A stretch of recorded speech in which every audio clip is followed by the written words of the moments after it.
Welcome to River City Plus, the show after the show, the River City After Party. And do we have a party to celebrate today? Yes. I am here with special guest Amanda DeVow. You know her from the morning show, and now she is officially an Emmy Award-winning journalist. Woo! Yay! Yes, I'm so excited. I am so excited Saturday for was you. amazing. You were there. We were at the same table. It was a good time.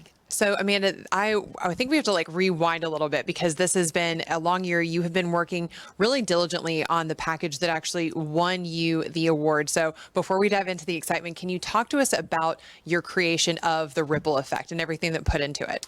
Yes. So the Ripple Effect is a 4-part series. And basically, it's about how segregation and racism of our past affects drowning rates in the Black community, as well as whether Black people have the ability to swim, Black Americans having the ability to swim. And so 64% of Black Americans do not know how to swim. And a lot of that has to do with racism, segregation, and discrimination. So we just look back in time with the St. Augustine swim-in that happened, where there was integration that was trying to take place. And then a hotel owner infamously poured acid into the pool. So we revisited that moment in time. We also talked about how Jacksonville got its first ever pool for Black people here in the city and how that really changed lives. And then we also talked about, a foundation, the Sean D. DeLifis Foundation, whose efforts, the founder, Joyce DeLifis, it has this passion to make sure that as many Black children and adults know how to swim.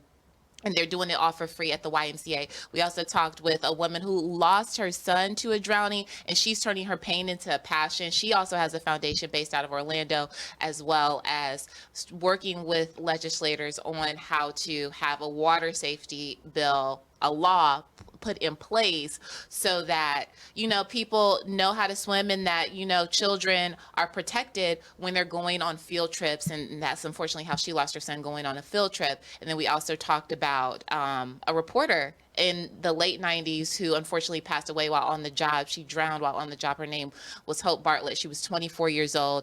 And so I was able to talk with her mother, not on camera, but just having conversations with her over the phone. And so it's been really a labor of love. It took months to develop. I have to give a shout out to Fuad Zabaneh, who is just an amazing photojournalist and editor. And so I know I'm going on and on and on, but I just wanted to break it down. That's what this is for. Yeah. I mean, because I've seen you working on this. I've seen you in front of the camera, behind the camera, at the computer, and also in the pool, because I think that's something that people should really understand is you actually learned to swim yourself during a big part of this process. Yeah, so last year I learned to swim in a different project, but at 31 years old, learned how to swim through the YMCA, and the station followed my journey there and got a lot of feedback from that. Some people were inspired to learn to swim themselves. I just ran into a woman a few weeks ago at a football game, at the Rains High School football game, who said I inspired her to go to the Y and learn to swim. And so it basically went into, I was 31. I was an adult when I learned how to swim. My parents didn't learn how to swim until they went to college in their 20s.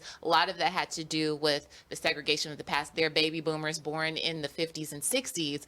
And so they were impacted by some of those unfortunate moments in time. And so I think that that's really what inspired me to, just decide to come up with this story, because if it's impacting my mom, who's from North Carolina, and my dad, who's from South Carolina, it had to have been going on here in Northeast Florida. Yeah, absolutely. Now, so we're fast forwarding to this weekend. Your whole family was there. Like she said, we got to be at the same table. It's a very nerve-wracking experience. I wasn't nominated for anything. I was literally just there for the vibes and the Instagram photos. Somebody had to be the paparazzi, and it was you me. Were amazing. Listen, I understood the assignment. You had your light and everything. I mean, literally, I whipped a light out of my cocktail bag because I was like, we're gonna look great. I mean, the excitement on y'all's face was amazing. But tell me about what that process was like from application to acceptance.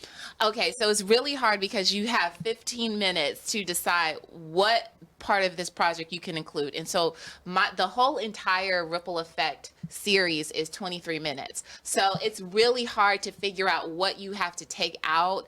And so I had to decide which were the 3 most impactful stories that I would submit. And so I decided on, of course, St. Augustine, Jacksonville Pools, and then, of course, the Life is Foundation, because that's what she's doing now, the foundation, to turn these numbers around. And so it was a really, really tense process of deciding what to choose. And, thankfully it worked out. And so I'm glad.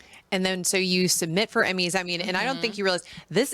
How long ago were Emmy submissions? Literally months ago. It was several months ago. I think the deadline to submit was June 30th. June. So literally not finding out until almost Christmas time that you won. And what was that waiting game like for you? It was nerve-wracking because you always feel like you're putting your best foot forward, but then you're up against so many other people who are working really hard in submitting as well. And sometimes it just depends. It's really hard to score and then not only get nominated, but then reach that threshold of getting enough acceptance and points to actually get the win. So it was just kind of like, of course the field is tough, but all you have to do, I always say as a woman of faith, I pray to the Lord and say, hey, if it's meant to be, it's meant to be. And thankfully God answered my prayers. Fuad Zabane, the photographer, his dad is a priest. For an Episcopalian priest, and so he was praying. We all were had praying. A hotline. Oh, Good to know. listen. I'm telling you, especially when you have a man of the cloth praying. So I was like, okay. And then his mother said, you're wearing red, so red is good luck. So I'm like, listen. We're going to hope for the best, but even if we don't win, we know that we put our all on the table, and we know that we just told some inspiring stories and impacted, the community at large. So whether or not we did win, we were just glad that we were able to get these stories out there and tell them. But I mean, so you did win. That's the thing. Yes, you did win. exactly. So tell us about how that feeling was. Now, I also want everybody to know this is a long night. This evening started at 4:30 p.m. I think, what time did you win? Around 11 p.m.? Yeah. And there were still 20 pages of awards after that. Ooh-wee. That was a labor of love in itself. It was long. I mean, listen, sitting through that, I'm telling you, and then we had already eaten. And so we are just now hungry. We're not hungry anymore, but we're just like, there's no food to pass the time by. Right. So and the coffee, they cut off the coffee. The coffee, yeah. Almost, you can't have a room full of news people who survive on espresso beans, and just take the coffee away. I thought that was kind of cruel. I know. I'm like, come on, how dare you? Wait a minute. But no, it was a long process because you have to go through all of those categories, and then and then multiple winners in each category. So then you have to go from, each person who wins goes up and, accepts the speech. Some people don't show up, but for the ones that do, they want to, thank whoever they would like to thank. And so that takes some time.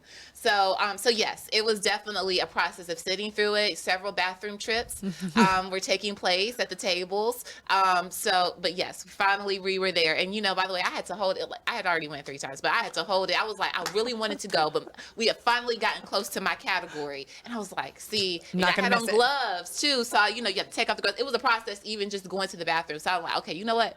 I'm going to hold it, and it was a struggle, but it happened, and I'm glad we made it, and I made it to the end, and it was fine.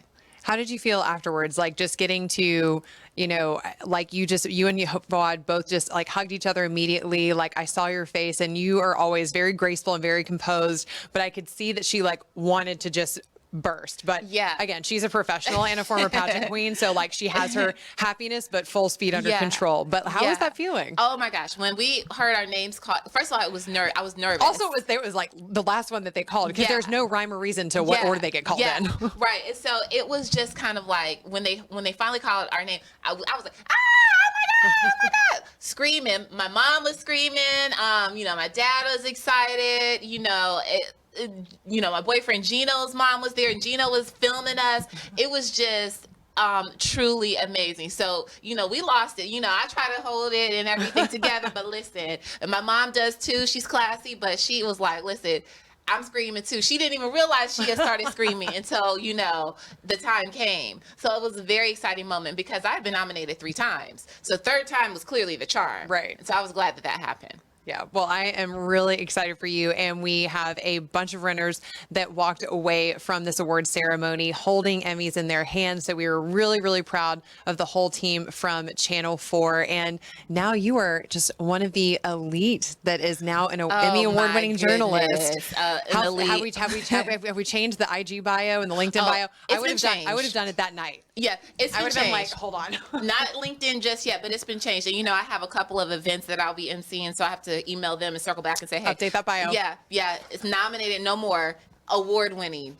So award winning. So I appreciate that. So when I'm introduced, that's going to be great. It's a great feeling to just know that your hard work is being recognized for sure. Yes, and I think something that is so culturally impactful and something that was really close to your heart and close to this community was really special. I'm so proud that you brought that story to life. Yes, thank you. It was the diversity, equity, and inclusion category. So that is something that's near and dear to my heart. Just making sure that those forgotten voices are told. Yeah, and you always do that with a lot of grace and a lot of articulation. So thank you so much for granting me the first interview. This was slightly selfish on my part. I was like, I'm going to get the first interview with the Emmy award-winning Amanda DeVow. Well, thank you so much.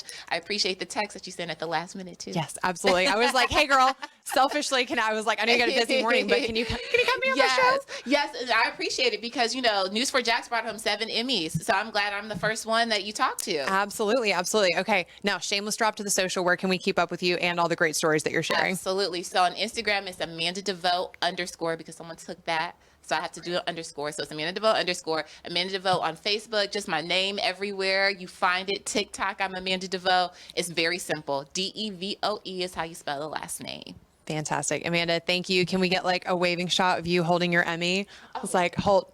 I was like, I wouldn't put it down. There we go. All right. Thank you for joining us for River City Plus. Everybody, we'll see you tomorrow morning bright and early at 9:30 for River City Live and at 10:15 for River City Plus.